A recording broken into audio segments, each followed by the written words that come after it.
Hello, friends. Good evening. Welcome to another video. And in this video, we are going to learn present continuous tense. आज के video में हम सीखने वाले हैं प्रेजेंट कंटिन्यूअस टेंस। पिछले वीडियो में हमने सीखा था सिंपल प्रेजेंट टेंस, जिसमें हमने तीनों फॉर्म के सेंटेंसेस किए थे, उसका स्ट्रक्चर किया था एग्जाम्पल के साथ। तो उसी पैटर्न पे हम ये करने वाले हैं आज, राइट। इसको बोलते हैं प्रेजेंट कंटिन्यूअस टेंस। इसका सेंस ये होता है, इसका मतलब ये होता है जो काम अभी चल रहा है, राइट। जैसे मान लीजिए, अगर मैं बोलूँ मैं आम खा रहा हूँ, मैं क्रिकेट खेल रहा हूँ, तो उस सेंस में हम प्रेजेंट कंटिन्यूअस लगाते हैं, right. So I am playing cricket, I am reading a story, that means while I am speaking to you, while I am talking to you, I am doing the same thing, right. जब मैं आपसे बात कर रहा हूँ तो उस time पे मैं अभी अभी वही काम कर रहा हूँ। सो इस केस में कंटिन्यूअस टेंस लगता है। अब इसका देखते हैं स्ट्रक्चर क्या होता है। स्ट्रक्चर किसी भी सेंटेंस के लिए बहुत ज़रूरी चीज़ है, किसी भी लैंग्वेज के लिए। इसमें क्या होता है, सब्जेक्ट होता है पहले तो, उसके बाद से इसमें एक एक्स्ट्रा चीज लगती है हेल्पिंग वर्ब, ठीक है। तो हेल्पिंग वर्ब तीन रूपों में हमको दिखाई देती है, इज, एम, आर, ठीक है। इसके तीन रूप है, इसमें से कोई एक लगेगा। उसके बाद से वर्ब के साथ हम आईएनजी जोड़ देते हैं, उसे भी चिपका देते हैं। जैसे रीड हो गया, तो रीड के साथ हमने आईएनजी लगा दिया, तो क्या हो गया, रीडिंग, रीडिंग, राइट। उसके बाद से जो ऑब्जेक्ट है वो डाल देंगे, फाइन। सो इसी के हिसाब से देख लीजिए आप, आई एम रीडिंग अ स्टोरी, ठीक है। ये हो गया सब्जेक्ट, मतलब डूअर, मतलब करता। और ये हो गया एम, आई के लिए एम लगता है, इन तीनों में से ही लगेगा, इज, एम, आर, ठीक है। सो आई के लिए एम होता है, आई am doing, I am going, ये आपने अक्सर सुना होगा। उसके बाद से रीडिंग, और ये हो गया स्टोरी, हो गया object. So I am reading a story, right. सो इसमें चेंज इतना ही करना है। इसी के करस्पॉन्डिंग पिछला सेंटेंस क्या था हमारा पिछले वीडियो में, सिंपल प्रेजेंट में, आई रीड अ बुक, ठीक है। I read a story. उसमें चेंज क्या हो रहा है, आई एम लगाना है और आईएनजी लगाना है, ठीक है। इज लगाना है, आईएनजी लगाना है, आर लगाना है, आईएनजी लगाना है, बस। I am reading a story. You के साथ कैसा होता है, you are going to Oxford, fine. You के साथ आर लगेगा, राइट। जैसे बोलते हैं ना हाउ आर यू, तो यू के साथ हमेशा ये हेल्पिंग वर्ब जो है आर लगता है। और going to Oxford, he is eating rice with curry, ठीक है। तो यहाँ पे राइस विद करी, ये जो पूरा फ्रेज है वो हो गया ऑब्जेक्ट, क्योंकि राइस नहीं खा रहा, उसके साथ सब करी भी खा रहा है। सो राइस विद करी, ही इज ईटिंग, ही और शी और इट, इन तीनों के साथ इज लगता है। इट इज रेनिंग, ठीक है, इट के साथ भी raining, it is raining, it's raining. We are selling books, we के साथ आर लगता है। यू, वी और दे, इनके साथ आर लगेगा। बाकी सेलिंग में कोई आईएनजी फॉर्म में कोई चेंज नहीं होगा, सबके साथ वही रहेगा, ठीक है। हिंदी देखा जाए तो इस मामले में इससे थोड़ी सी कठिन है। तुम जा रहे हो, मैं जा रहा हूँ, मैं जा रही हूँ, हम लोग जा रहे हैं। सो कई सारे फॉर्म निकल के आते हैं, राइट। इसमें आपको सिर्फ इसका ध्यान रखना है, आईएनजी लगा देना है, और हेल्पिंग वर्ब तीन ही है, उसमें से चुन लेना है आपको। अभी हम इसको देख लेते हैं टेबल के हिसाब से, because we have been doing it the same वे।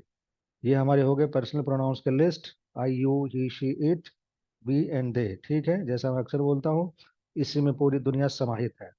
सो आई के लिए हो गया एम, यू के लिए आर, और वी एंड दे के लिए आर, बाकी ही, शी, इट के लिए इज। आपको दिख रहा है सीधे, आई के लिए एम, ही, शी, इट के लिए इज, बाकी जो तीन बच गए you, we, they. You, we और दे, यही तीनों चीजें हैं जो प्लूरल में आती है। यू क्या है, प्लूरल बनता है कि नहीं, प्लूरल के लिए भी होता है, तो उसके लिए एक ही फॉर्म लगता है। बाकी टीच में आईएनजी लगा दिया, टीचिंग। लर्न में आईएनजी लगा दिया, लर्निंग। स्पीक में आईएनजी लगा दिया, स्पीकिंग। सो इस टेबल से आप कितने सारे सेंटेंस बना सकते हैं। I am teaching, I am learning, I am speaking English, I am teaching English, ठीक है।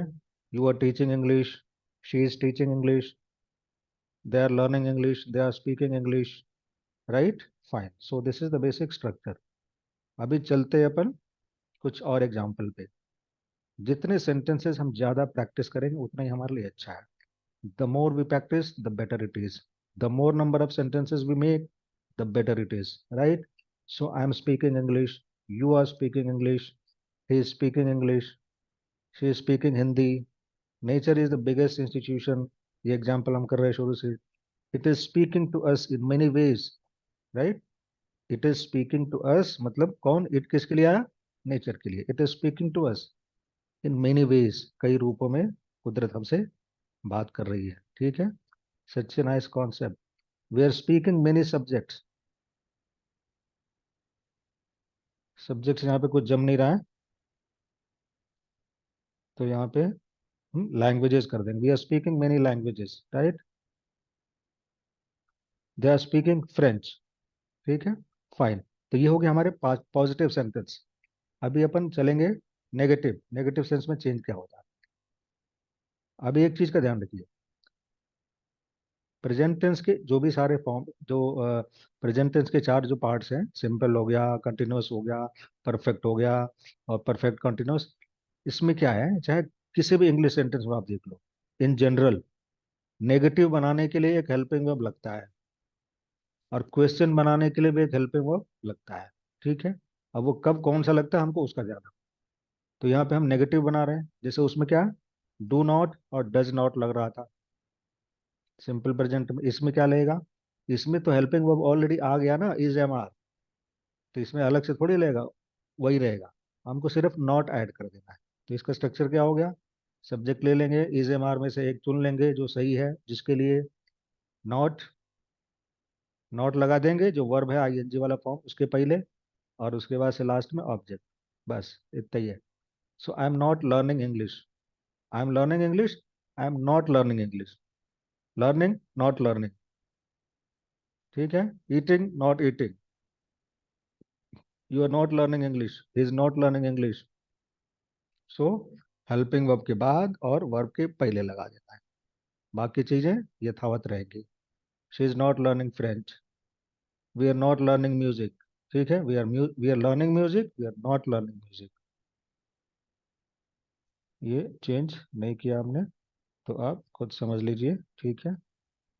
We are, they are not learning science, fine. So it is they are not learning science. Now अभी चलते हैं interrogative sentence के। Interrogative कैसे बनता है, मतलब क्वेश्चंस कैसे बनते हैं। क्वेश्चन का बनाने का ये मतलब है कि जहाँ पे हेल्पिंग वर्ब ऑलरेडी है, उसको, वर्ब को, उसी को पहले ला देंगे तो हो गया, क्वेश्चन हो गया, सिंपल। यहाँ पे हेल्पिंग वर्ब ऑलरेडी दिख रहा है, जहाँ पे नहीं है वहां पे लगाएंगे अलग से। जैसे सिंपल प्रेजेंट का एग्जांपल लीजिए, ध्यान से सुनिएगा। सिंपल प्रेजेंट का एग्जांपल लीजिए, ठीक है। आई रीड नॉवेल्स, उसमें हेल्पिंग वर्ब है क्या, नहीं है।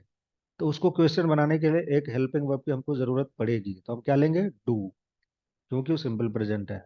So do you read a book, does he read a book, यहाँ पे ऑलरेडी हेल्पिंग वर्ब मौजूद है, तो हमको क्वेश्चन बनाने के लिए अलग से हेल्पिंग वर्ब नहीं चाहिए।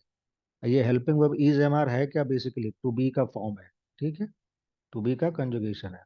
सो अभी इसमें क्या करेंगे, ऑलरेडी मौजूद है तो हमको कुछ नहीं करना है, सिर्फ सब्जेक्ट और हेल्पिंग वर्ब का पोजीशन इंटरचेंज कर देना है, ठीक है।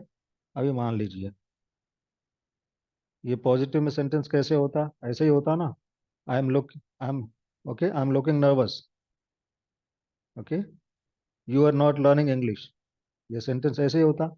अभी हमने क्या किया, फर्स्ट और सेकंड पोजीशन को आपस में चेंज कर दिया, मतलब जो सब्जेक्ट था एक नंबर पे था, अभी क्या है, हेल्पिंग वर्ब एक नंबर पे आएगा और सब्जेक्ट जाएगा 2 नंबर पे, बस इतना ही है।